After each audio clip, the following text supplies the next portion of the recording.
काबिज भारतीय फौज के पहलगाम वाक़े के बाद मकबूजा वादी में कश्मीरियों के खिलाफ कार्रवाइयों में तेजी आ गई।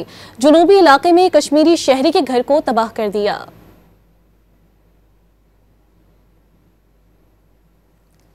काबिज भारतीय फौज ने अनंतनाग में कार्रवाइयां करते हुए धमाका खेज मवाद से कश्मीरी शहरी के घर को उड़ा दिया।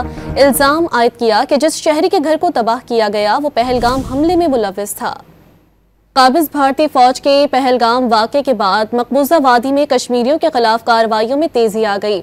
जुनूबी इलाके में कश्मीरी शहरी के घर को तबाह कर दिया।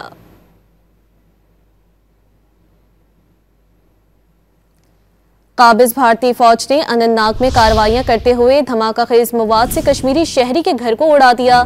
इल्जाम आयद किया कि जिस शहरी के घर को तबाह किया गया वो पहलगाम हमले में मुलव्विस था। काबिज भारतीय फौज के पहलगाम वाक़े के बाद मकबूजा वादी में कश्मीरियों के खिलाफ कार्रवाइयों में तेजी आ गई। जुनूबी इलाके में कश्मीरी शहरी के घर को तबाह कर दिया।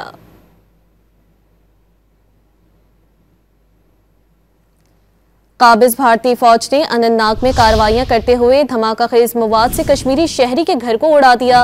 इल्जाम आयद किया कि जिस शहरी के घर को तबाह किया गया वो पहलगाम हमले में मुलव्विस था।